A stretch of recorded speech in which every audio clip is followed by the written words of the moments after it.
topics and opinions expressed in the following show are solely those of the hosts and their guests and not those of W4CY Radio, its employees, or affiliates. We make no recommendations or endorsements for radio show programs, services, or products mentioned on air or on our web. No liability, explicit or implied, shall be extended to W4CY Radio or its employees or affiliates.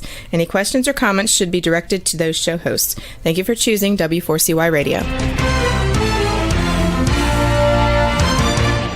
Welcome to the Ask the Expert show on W4CY Radio and Talk4 TV, where we bring you educational information from top local experts in the fields of legal, health, financial, and home improvement. Now sit back and listen to experts in family law, association law, hearing loss, business brokers, home care, along with many other topics. Now here are your hosts, Steve-O and Sophia. Hey, good morning, Houston. Welcome to the Ask the Expert show, where we bring you the top experts in the fields of health, legal, financial, and home improvement. I hope everybody had a wonderful Thanksgiving. I was just telling our first expert, the only problem is it's never long enough. But hey, we're moving forward, and we have got such a great show today. I am so excited. You know, I've been doing this for 12 years now.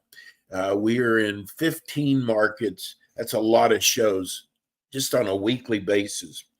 And once in a while, you run into somebody, an expert, that you go, this guy would make the best, professor in his field. And he is so knowledgeable. And when you can bring both those together, God, you've got a winning ticket. So I'd like to introduce you to, I love doing this show. And we talk about anywhere from stop snoring to dental implants, or as today, we're going to be talking about the dreaded TMJ. Let me welcome Dr. John Van Slate. Hey, Steve-O, how are you? Thank you for buddy. that. How are you? I love doing the show with you. Well, good. I do too.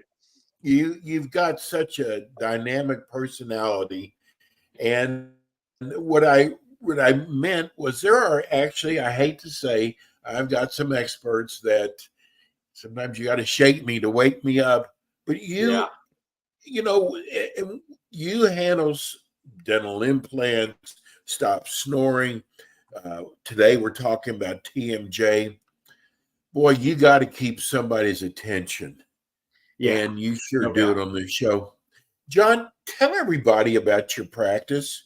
Well, I'm a general dentist. I do my emphasis really is on high-end cosmetic stuff. We do a lot of that, and of course, I do a lot of TMJ. I've really dedicated myself to a lot of the TMJ. Big part of my practice that for the past 20 years, and then we do a lot of sleep stuff and restore a lot of implants. So we really do a lot in our practice. What makes TMJ so painful? Well, I guess the thing that you want to realize with TMJ is that TMJ is short for temporomandibular joint. It's this joint that you have right here, right in front of the ear. And the interesting thing about this is when you have TMJ pain, it's usually a self-diagnosable situation, because people know they have it because they'll have pain around the ears. They'll have pain in the face right here. They'll get these band headaches, these tension headaches that are really regular. The ear, because it's right in front of the TMJ joint, you'll have a stuffy ear, a ringing in the ear that's prevalent. You might feel dizzy. And of course, you know about the pops or clicks. As you open and close, you may hear your jaws popping or clicking. And so if people have this, I mean, there's a good chance that they have some type of stage of TMJ issues going on. Well, including my girlfriend, we've actually had 4 people write us when they found out what the topic of the show is today. People who actually, and I see it with my girlfriend, when her TMJ acts up, it is really painful. It really, she knows painful when it is. Yes. So we got some really serious people watching today. How long, John, have you been in practice? I've been in practice for about 34 years, believe it or not. I've been doing it a long time, and I love it. if you're watching on our TV version, he doesn't look like he could be practicing that long. Um, I've got so many questions about TMJ. John, how do you know? Like, how does a person know if they have TMJ issues with their jaw? Well, Steve, we were just kind of talking a little bit about that, but I think what might be good is just going to the causes of TMJ might be a good place to start because, when you're talking about the jaw joint, just like any joint in the body, it doesn't like compression. So, if you have an upper jaw and a lower jaw, this would be compression when you have the bones going up against each other. And when that happens, you have a lot of nerves, blood vessels, muscles, ligaments. They don't like compression. So if the joint stays compressed, whether it's a hip, a knee, or whatever, if it's compressed, then you're going to have pain and you're going to get inflammation. And I think the best way to realize is that our muscles have a resting length. If you think of the muscle loving this length, if it stretches for a long period of time or shortens for a long period of time, we get inflammation or pain. And so where TMJ really comes in, there's probably two ways that we look at TMJ. You could have an acute injury, Steve, where, those are usually people that get hit in the chin from either sports activity, a car wreck, okay, where they just cause trauma to the joint where they might have had a comfortable joint before. But by far, the most common thing that I see is those chronic issues where people have a habit like clenching or grinding their teeth, where they're just putting a lot of stress on the joint. And, in this world that we live in today, I think I'm seeing more people, for whatever reason, with more stress and anxiety than I've ever seen, and people clench and grind as a result. And so we see a lot of that, people concentrating, people driving in traffic. There's a lot of things that cause that. Another couple of big things that also we got to really consider with jaws is that people with a deep bite, Steve. And what I mean by deep bite, if you look in the mirror and you see your front teeth coming together, if you look and you see the upper front teeth, then that's not too much of a deep bite. But as you see the less of your lower teeth, that's a deep bite. Those people are more prone to jaw problems because the jaw gets locked in behind their upper front teeth. And so lots of factors are at play with TMJ that people don't realize, and they just live with these things. How do you go about treating TMJ, John? Well, I tell you what's really interesting that I do in our practice, it might be a little different, is that first, like I said, I've been doing this for about 20 years. I believe in a very conservative approach to this. And what I mean by that is I can probably count on my hand, Steve, the last time over the last 10 years where I've had to refer somebody for surgery. Sometimes that happens, but it's rare. We always treat it conservatively first. But the key for treating it is keeping the joint decompressed. You don't want compression in a joint. You want to have room for the joint to move around. And remember, it's a ball and socket joint. So you have an upper jaw that doesn't move. You have a lower jaw that kind of moves in and out like this, right? So the key to treatment is keeping decompression, right? So what I do is I actually have computer software that I can use that shows me now objectively where the joint is at its optimal position and where the muscles are at rest. Wow. Yeah. So when I find that position, I can take an impression to make a very precise appliance that when you bite into it, I know that the joint's going to love it, but also the muscles are going to love that. And I think the big paradigm shift, people typically conventionally, we would always take impressions of the teeth and then we would make an appliance and say, hey, wear this appliance at night, call the bite guard. But one big paradigm shift that I have found treating this for a long time is that we're advocating two appliances, a daytime and a nighttime appliance, because what good is it if you only can decompress at night, not during the day? You can't get healing that way. So you really need an appliance at night that you can wear that no matter how you're sleeping, side, back, stomach, your joint is always going to be held in a nice, comfortable position for healing. And then during the day, you want to have something you can put in.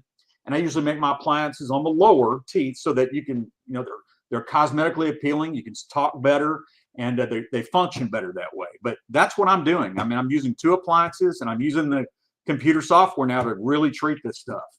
Well, my girlfriend also says that she gets this popping and clicking noises. Yes. What's causing that? Well, think about this, Steve.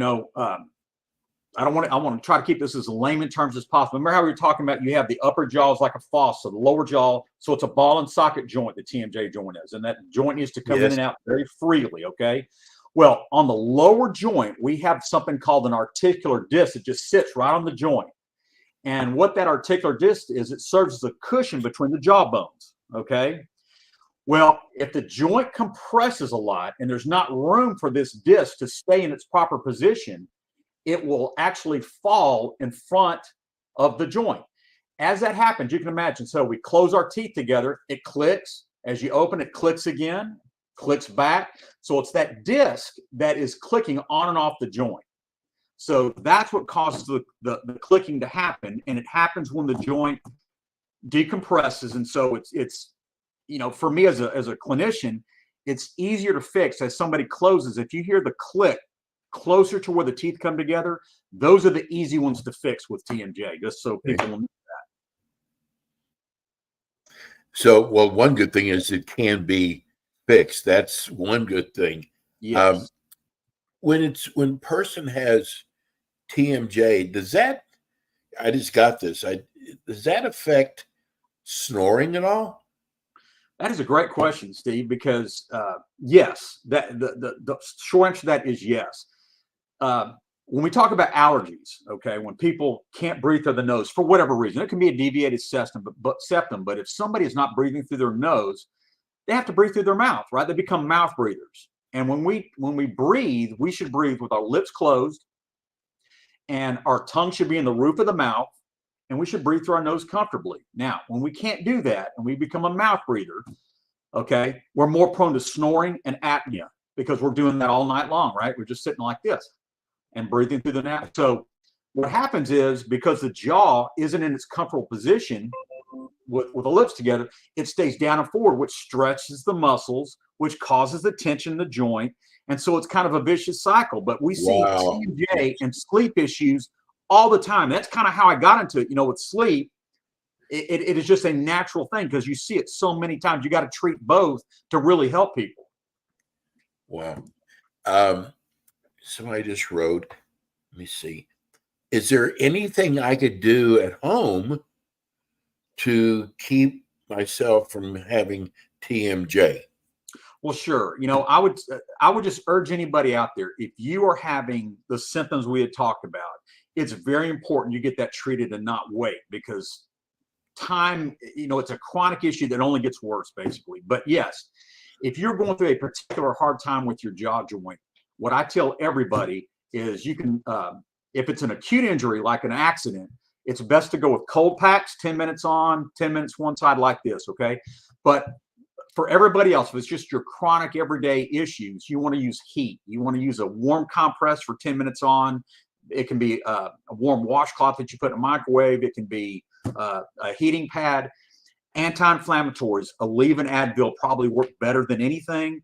And, and then I tell people soft foods, Steve. You want to go soft foods. You don't want to stay away from chewing gum. And also, this might be a real interesting part. I stay away from narcotics and sleeping pills as much as possible, because it only masks the problem. It doesn't fix the problem. Botox, same thing. Botox helps temporarily, but it's just masking the real problem. It'll help the pain for a short period of time, but it does not fix it. It's funny. Somebody just wrote, do you also do Botox? Yeah. Yeah, and there's a place for it in those, in those really painful situations. There's a place for it, but it's not a long-term treatment for it. John, is there swelling involved with TMJ? Well, sure, there can be. Think about it, Steve. I mean, we're talking about swelling and inflammation in the joint. So sometimes you will see a redness and a swelling here on the sides, but not all the time. It doesn't mean you have to have swelling to have TMJ, but I do see that. John, I'm going to say, and I got to be careful how I say this. There's a lot of dentists out there that see a new revenue stream, and they basically just stick a sign up there saying that you know what I'm saying. Yeah, sure. You've been doing this for a long time, and what do you attribute your, especially with TMJ, what do you attribute your success in? Well, first of all, I mean, you got to get training in this. I mean, I've always dedicated a lot of stuff. It's just like anything else. The great thing about being in dentistry is you can reinvent yourself many times over. And so I spent a lot of time learning about this and how to treat it. Went to some great places for learning, and you just take it back and you start really helping people with the information. But yeah, I know there's a lot of people just like, everybody became a cosmetic dentist, and Yes. that involves a lot of training too. So, but with TMJ, really there was a lot that learning went into this with me and my staff to really get to the point where we can help people very confidently and very successfully. And we just know that, conventional bite guards just doesn't do it probably half the time. John, I see a lot of online commercials about appliances for TMJ. How does yours differ from the stuff you see online? Well, I'm so glad you asked that question, Steve, because what I would say this is that number one, the appliance that we make, it has to be incredibly comfortable or nobody's going to wear it, right? Right. It's got to be. So that's why we find that position where the muscles are calm, where the joint is, is in an optimal place, and it's going to be comfortable. Number two, it's got to be hard. So a lot of these that people buy over the counter are soft. That could make things worse because you bite into it and it's just like chewing gum. You can actually make things worse with a soft bite guard. So never soft bite guards. You want it to cover all the teeth. I've seen some that just go into the front of the mouth, but you want all the teeth to be covered. And that's what gives the jaw joint stability. Okay. And then I think the biggest thing is that if I'm working so hard to find that position with my computer, I call it home base, where the muscles are at rest and the joint is decompressed. You want to have a home base that every time you bite into this appliance, it keeps you in that position. Flat appliances that you get over the counter don't do that. They're flat. They don't keep you or hold you in an ideal, unstressful position. So very important differences with this as opposed to what you can get in the store or a conventional bite guard for that matter. I always try to think about if I was in the car listening to the show right now, and especially if I have TMJ or a friend or a family member who has it, try to think of questions that people might have. You use CT scan a lot, is that correct? Oh yeah. Yeah, CT scan is invaluable because what I do, everybody that comes into my office gets a CT scan before we do anything. Because what I got to check for, cysts, tumors, infections. I got to make sure that there's, that's not wearing the joint. I look at the joint space. There may be a problem I can't fix with my appliances. I got to know that beforehand, right?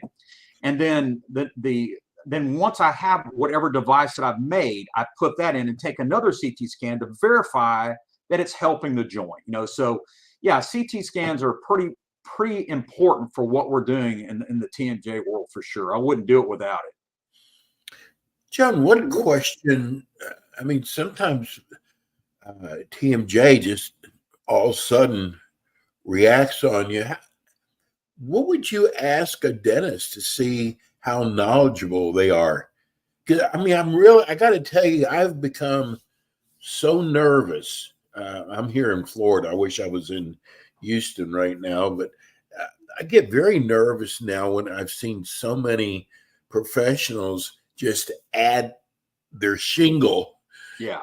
Which doesn't mean that they know what they're doing. Just means and there's a lot of people that the letters we get, people are very paranoid about that. Yeah. So what kind of questions would somebody ask so they would feel comfortable? Steve, I can tell you this, as far as asking a question, not so sure exactly what would be asked, but I can tell you what I do. I mean, when a person comes to visit me with a TMJ issue, and I will, of all the patients in my practice, I have got to spend more time with my TMJ patients, and it could be an hour talking with them, or an hour and a half sometimes, just talking with them about their pain level. We palpate the muscles. We've got to figure out what's the cause of this and if I can help them. So I guess a good way to answer that is you you've got to feel comfortable that the person is asking questions the right way and doing things that builds confidence that they know what they're doing for this. Because, it's not, and I would just say that in the TMJ world, just making a bite guard is not an ideal treatment for TMJ in the technology world that we're in now. I mean, there's better ways. And so that's really my advice. You just need to find out, are they just going to put a bite guard in? If that's the case, you might want to consider somewhere else that maybe somebody's doing this stuff. Well, another thing that I think about, John, if people have missed part of the show or they want to go back and watch it, they can go to iHeart and go to Ask the Experts under TMJ, and your shows will come up. Great. So people can actually go back and listen to shows. But there was something that we got from somebody that when I guess they saw that we're going to be doing a show on TMJ, they wanted to know about not, you'll probably understand this more than I did, not being able to open their mouth very wide. Sure. What does that mean? Well, Steve, I tell you what, we call that in the TMJ, you can be closed locked, which means that all of a sudden, you could open and you might have noticed some pops and clicks, and all of a sudden you can open about half as far as you're used to, and then you don't hear a pop or click anymore. That when that happens, it's really, really important that you see see somebody that can help you in the dental work as quick as possible, because what that means is, remember we were talking about that little disc on top of the jaw joint. Well, if that disc falls in front and now there's no room for it to get back where it's supposed to be, it locks the jaw in. Okay. And so what I do on those people when they come to see me, I'll put a TENS unit on to relax the head and neck muscles. I'll use an ultrasound for deep tissue massage, and we'll put moist heat. And then I need to manipulate that jaw back where it needs to be. We'll physically put it back. If you wait a long time, you can get something we call a pseudo disc, where you might never be able to get full mobility back. So the key with anybody who has a jaw that locks is, number one, go see somebody sooner than later. You don't want to wait, especially in these situations. Very important. John, we got a couple minutes left. I always enjoy asking this question because you're so good at answering it. Tell me why I should use you, not only just for TMJ, but maybe in my cosmetic dentistry, dental implants. Why should I come to Dr. Van Slate?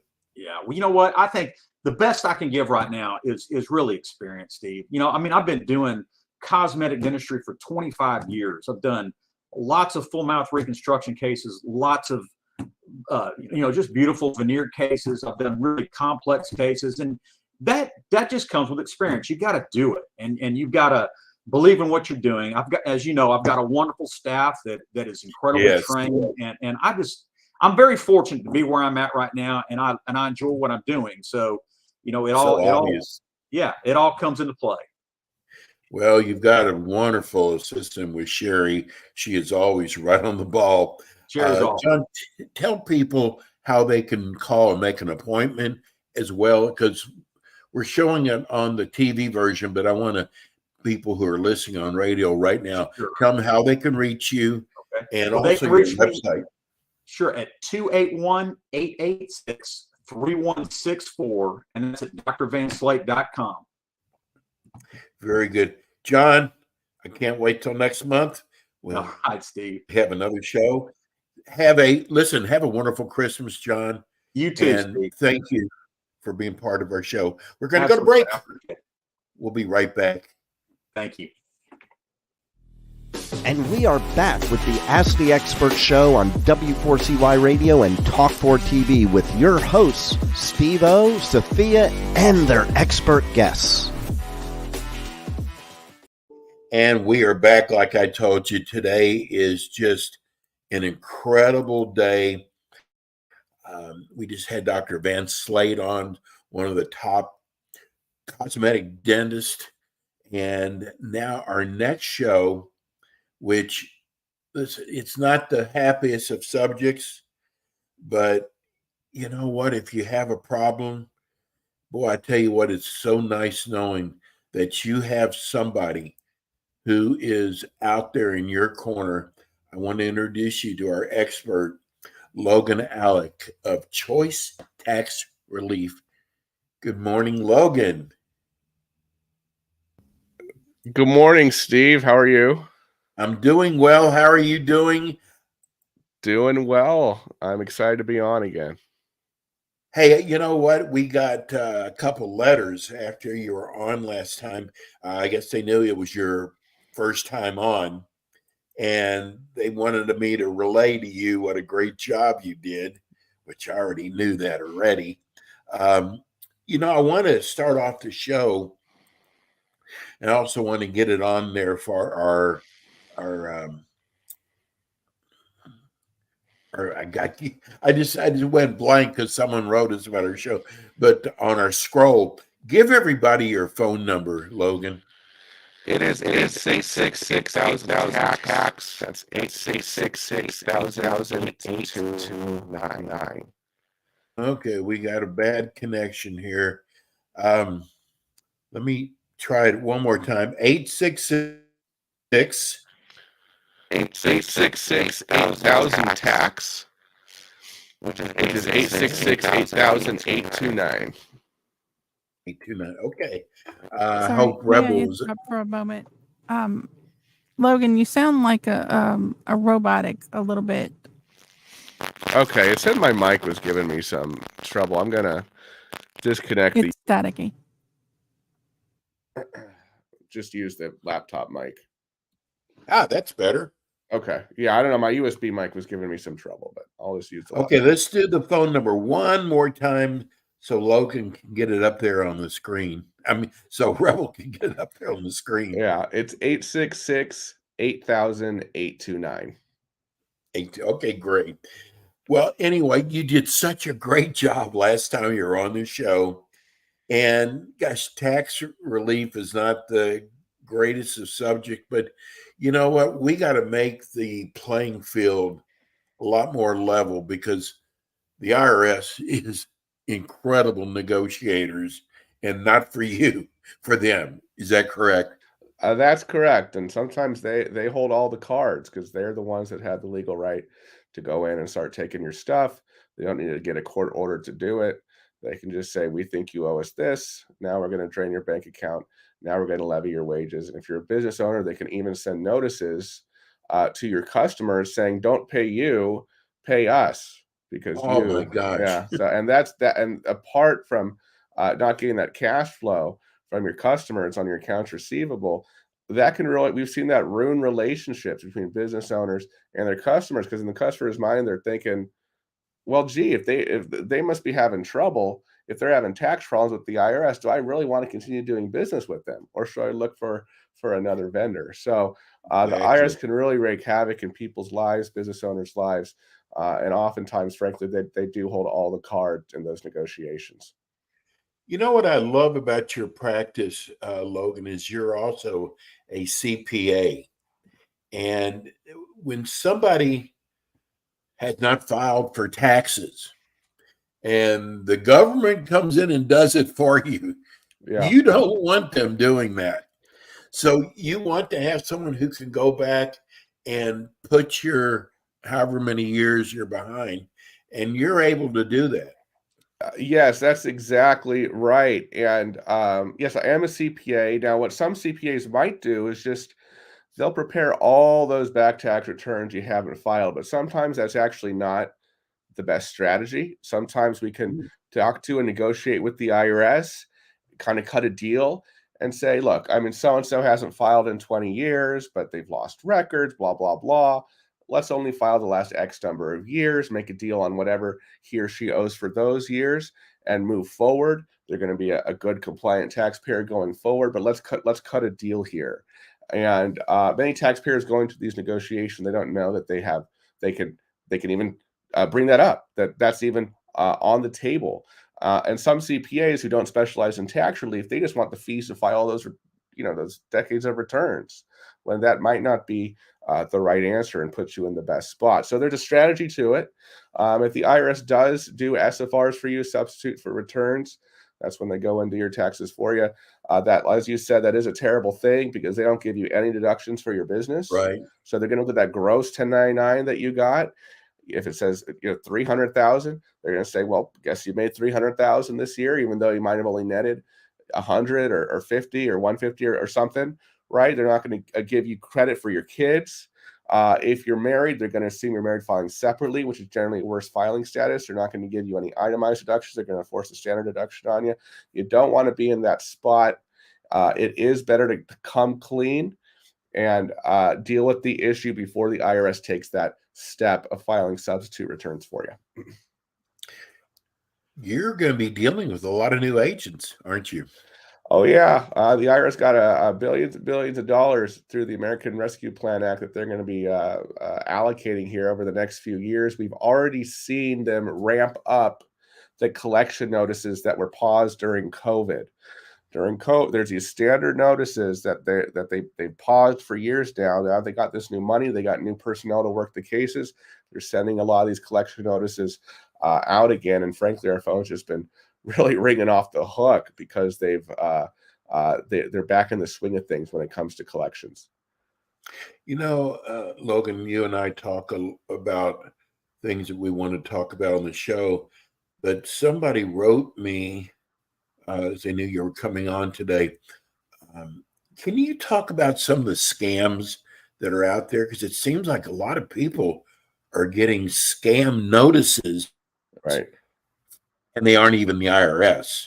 Yeah, and some of them look very good. A few years ago, they were like, my grandma could have told it was a scam. But now some of these things, these letters, and I'm in these groups, these Facebook groups, these other groups with tax professionals, where some even rookie tax professionals are posting a picture of these letters, these scam letters, and say, is this legit or is this not legit? What I would say to if you're not sure, don't assume it's legit. If you're not sure, reach out to a tax professional, hopefully someone who has experience with responding to IRS notices, a tax relief specific tax professional. Or if you don't want to go that route, call the IRS yourself, because you'd rather you'll be on the phone for maybe a couple hours, but better to be safe than sorry, because the scammers are getting really good. They're getting really smart. It's not always apparent that a piece of mail is a scam anymore. So, we always, I know I do, always wonder like who's listening or watching the show. And from your last show, somebody actually went to iHeart's library and looked up your show and listened to it. And he said there wasn't anything on there about scams.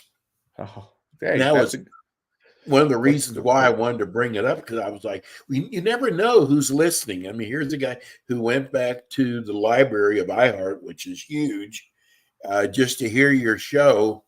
And he listened to the whole show. He said there was nothing on there about scams, but that's really good information because there's a lot of the older demographics out there that are really, would buy into, especially if they look so real, the letters that are coming in. Yeah. So there's those outright scams, and then there's some aggressive marketing tactics that some fly-by-night tax relief shops use. I don't know if I would call those necessarily scams, but there's definitely aggressive marketing. They send a notice that looks like an official government notice. They say, call this number to deal with this issue. And it's not the number to the government, it's the number to their sales floor, right? I mean, I'm not naming anyone in particular, but my sentiment about that is like, look, if they're being aggressive with their marketing and maybe a little duplicitous with their marketing, chances are they're probably going to be a bit duplicitous with their sales tactics and all the way down the line. So I just wanted to mention that too. How long have you been in practice, Logan? It will be 14 years. Okay, I want to tell people, share people, because this is our 12th year, and tax relief is very big in all of our markets. In fact, we just opened up in New York, and we've already had 6 people asking us about tax relief. But the question most of them had was about business. So when it comes to business, what kind of taxes could the IRS go after to a business owner? So there's 3 main kind of taxes. One is the corporate income tax. If you have a C corporation, I know I'm using some lingo here, but hopefully business owners will understand what I'm saying. If you have a C corp, I'm your sure. corporation pays taxes in and of itself as an entity. So that's one thing they can go after your business for. They can also go after your personal income tax liability that's attributable to your business. So if you have that C corp, you can pay yourself dividends, or if you have if you have an S corp, and you pay some of that money to yourself as a W-2 and some as a distribution, that all flows through to your personal 1040. So they can go after your 1040 for taxes you owe on your business income. And they can also go after your payroll tax liability if you don't pay in those payroll taxes that you're supposed to withhold on behalf of your employees. Or if you do take the money out of your employee's paycheck, but you keep it for yourself to cover business cash flow rather than remitting it to the government. And the government takes that very, very seriously. So those are the 3 main kinds of taxes the IRS can go after business owners for. And they're very aggressive with business owners. There's an assumption that business owners are more sophisticated than the average taxpayer simply by the nature that they have a business. And so they're almost held to a higher standard in the eyes of IRS agents and revenue officers. So, yep. That's pretty sad for a small business owner or someone who's just starting into business. Yeah, and sometimes they get caught blindsided. Yeah. It's their first year of business. They don't know maybe they don't keep the best set of books. They're not taking the deduction that they're entitled to because they haven't kept track of them during the year. They're not making estimated tax payments. And so it can just start this cycle that can be very, very terrible. That results in the IRS basically coming in and essentially sometimes shutting the business down. They need a court order to do that, but that is one of the things the IRS does need a court order to do. But even before they get to that step, they can take all those other actions, collections action without a court order, levying business bank accounts, sending notices to your customers saying, hey, they owe us money, don't pay them, pay us. All those terrible tactics that the IRS has at its disposal to collect money from you. I wanted to bring up about how long you've been in business for, because I see companies all over this, especially, just concentrating in the tax relief area. People can write about their experiences with that company. And what I noticed, what I love about your practice, you've been in practice for a long time. There's so many letters out there that people, once they paid, they never even heard back from the company. Well, those companies are out of business now. Yeah. They didn't last very long. They were looking for the quick buck. So right. I want to make sure, because listen, you don't want to take on the IRS yourself. Please trust me on this. And you can say the wrong thing, can't you, Logan? If you're trying to do this yourself. You definitely can. The only time you want to deal with the IRS by yourself is if you have the means and are fully willing to pay them whatever they're asking for right this second. If that's the case, if you can pay them off right now, you probably don't need to talk to us. But if you can't pay everything they're asking, because they tell you the due date in the notice, and if you can't afford to pay that, whatever they're demanding within the next 30 days in full, you should talk to a professional. You don't want to deal with the IRS yourself. Absolutely. There are ways we can protect your income and assets. And Logan, once they sign with you, they don't have to talk to the IRS anymore. No, we take that on ourselves to deal with the IRS on our client's behalf. So they don't have to talk to that revenue officer anymore who's trying to use language to trick them into giving them information that they can then use against them. Because like you said, you can say the wrong thing and you can disclose too much. Yes. You can't lie to the IRS, but you don't have to tell them everything. And it's knowing what to tell them and sometimes when to tell them what, which is the key that could be the key to the case. And if you don't have, I'll go ahead. How about that drawer that people put the unopened Uh, IRS envelopes in? Yeah, I mean, we work remotely with our clients in all 50 states. When we had an office, people would come in and dump them on our desk, and we go through them for them. Now we say, hey, you got a lot of IRS mail? Yeah, you could. If it's one or two, we ask them to scan them over to us, But if they don't even want to open it, we'll say, okay, mail them to us, Yes. and we'll Like it's open. going to We'll go through disappear. them. We'll go through them for you, because sometimes there's just that fear and anxiety about it, of just opening the letter. And we hear that a lot because they're scared of what's in there. Sometimes that fear is frankly justified, but sometimes it's the problem is maybe not as bad as you're imagining in your head, but you'll never know unless you or someone else opens it for you.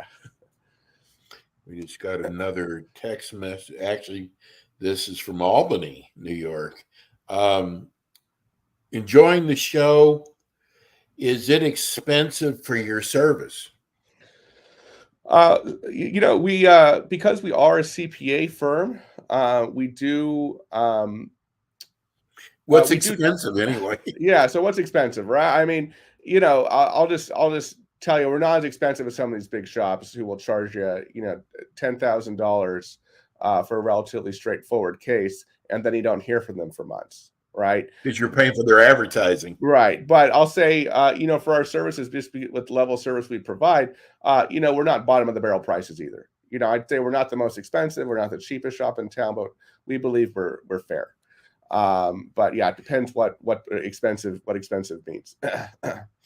Getting back to business, Logan, does it matter whether you have a LLC or a corporation or even a sole proprietor? Right. So, what form of business you have will affect your tax filings, what the IRS expects from you from a compliance perspective. I know we haven't talked about the state very much, but what the state expects from you from a compliance perspective. So that's a very important decision that you have to make when you're starting your business. I will say that one area where it makes a difference that many CPAs and other tax professionals don't know it makes a difference is in the payroll arena. Because if you got behind your payroll taxes and you have a corporation or an LLC, and you have a corporation or an LLC, the government, and let's say that business shuts down, the government can only go after you personally for the amount of taxes that you withheld from your employee's paycheck and didn't pay.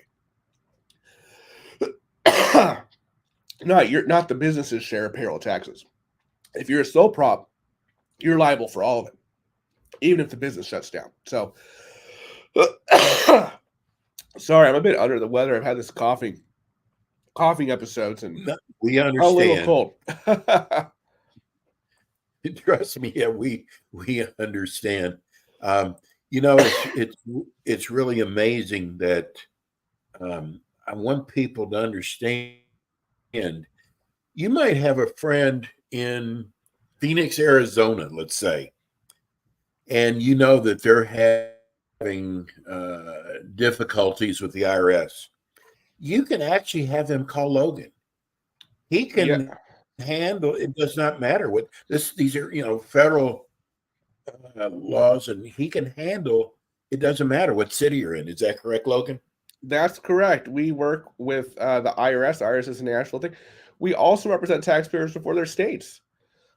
We have cases. I don't think we have active cases in all 50 states, but the majority of states right now, we have active cases where we're negotiating our clients before their state board of state taxation, their Department of Revenue.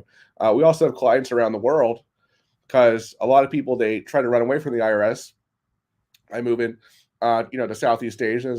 We have a lot of clients in Southeast Asia, expats, things like that.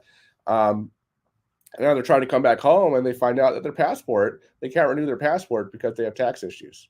And we have to work through that. So all 50 states and around the world, for U.S. taxes, though, we don't represent people before foreign tax agencies, only before the IRS in the States. Can the IRS go after you personally for business tax? Generally, they don't, except in the case of those payroll taxes. So, because the IRS takes payroll taxes very seriously, and it's the employee's share of payroll taxes they can go after you personally. Because if you think about it, you're an employee. your employer withholds money from your paycheck. But if your employer doesn't remit that money to the government gets shafted twice, because they still have to give that employee credit for those taxes withheld on their tax return and for Social Security purposes. But that money was never deposited into the government's bank account. So those payroll taxes, the employee share of payroll taxes, the business failed to remit, those are called trust fund taxes. Even if the business shuts down, the government can still assess those trust fund taxes against responsible persons, such as the business owner, maybe even a bookkeeper even. We've seen that happen when they go after a bookkeeper. They can go after those folks for those trust fund taxes, and they can assess what's called the trust fund recovery penalty against them. And those can be quite scary, because if you think about even a small business, those trust fund taxes can amount to high $6, even low $7-figure liability.